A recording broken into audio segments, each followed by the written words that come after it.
So recently I received a letter from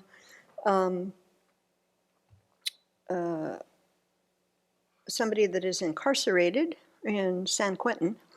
And we've been corresponding, I think, for almost 20 years, a long time. We don't write real often, but every time he writes, it's so inspiring. He's such a wonderful practitioner. So I thought to share a little bit of what he wrote.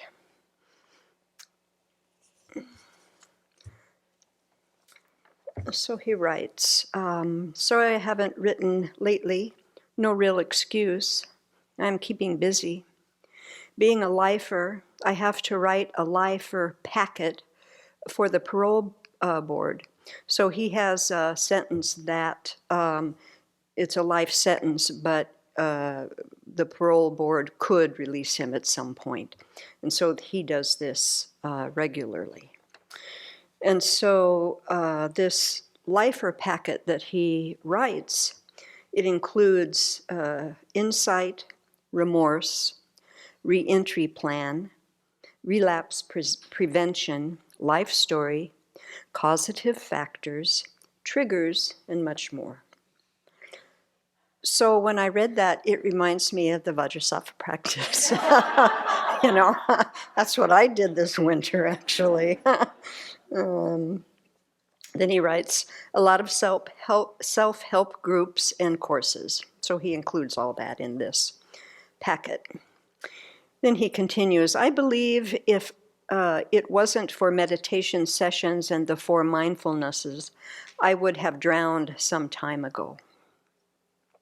Luckily, I don't see the parole board until 2024. So I have plenty of time. I do a little every day. That is a tamed mind, in my estimation. There are times when reviewing my life and actions, waves of emotions arise. Now I am able to sit with these emotions, understanding their causes, and more importantly, allowing them to fade away. Pausing and putting space between my thoughts, feelings, emotions before I act is my greatest achievement. I think about that for a minute. Pausing and putting space between my thoughts, feelings, emotions before I act is my greatest achievement. Now, if you've ever been in a penitentiary, to think about being able to do that in that kind of environment is astounding to me. It's just astounding. Every day you are faced with anger and people in your face screaming and yelling, folks out of control, guards that are not happy and are treating people badly. And yet in that environment, to be able to watch your mind and not react, he is a much better practitioner than I am, without a doubt. He goes on, I don't have a job, so I volunteer. I am the only one who disinfects the handrails. Before I started, I watched what people touch. This was a biggie. So I clean it 3 times a day. I was surprised by how many thanked me. That feels good, but not why I do it. I actually enjoy doing this. And as an extra benefit, it keeps us all safe. One of the last newsletters, he's talking about the quarterly newsletters that we send, the Dharma Dispatch, to prisons across the U.S. One of the last newsletters talked about the measurement of one's progress. Change for me happens so slowly that it's hard to tell what's changed. I feel both the same and different. but even the different feels normal right now. I'm reading Nagarjuna's 70 stanzas. There is a discussion, number 22, of a seed, sapling, tree, and seed. I feel similar. I feel the same, but my inner and outer attitudes have and are changed. This is not what Nagarjuna was talking about, but this example applies to me and about progress. Paints a pretty good picture of how I feel. I am certainly less ... bad. My inner landscape is certainly chaotic. I see that now. Before, I cannot remember ever thinking about my thinking.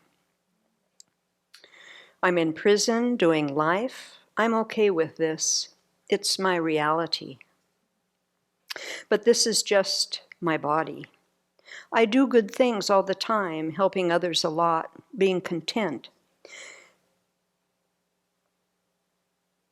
This gets close to describing it. I can't think of a better word. Okay. Being calm in a tough situation. I think I am, at least at the moment. Later I will dwell on this more. But it's hard to tell the difference between deliberate indifference and a calmness. I mean, this man, that he knows his mind that way and that he is in such subtle territory. This is subtle territory. At least it is to me, maybe not you, but boy, this is subtle territory. Mostly throughout the day, being calm or just being indifferent is what to focus on. Anyway, this is what I'm working on these days. Again, I send my best wishes and prayers to you all. So whenever I read his letters, it always is so inspirational. I have so much gratitude for his practice.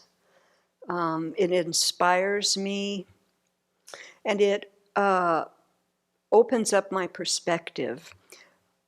I can get very narrow here and get critical of this or that and why, why people are doing this way and that way. And all I have to do is think about what his day is like and see where his mind is. There is no problem here. There is no problem here. There is no problem here. And so it's helpful to remember what we are involved in, what we have here. And of course there's obstacles, and of course there's, things don't go the way that we've planned or thought they would. But there are no problems here.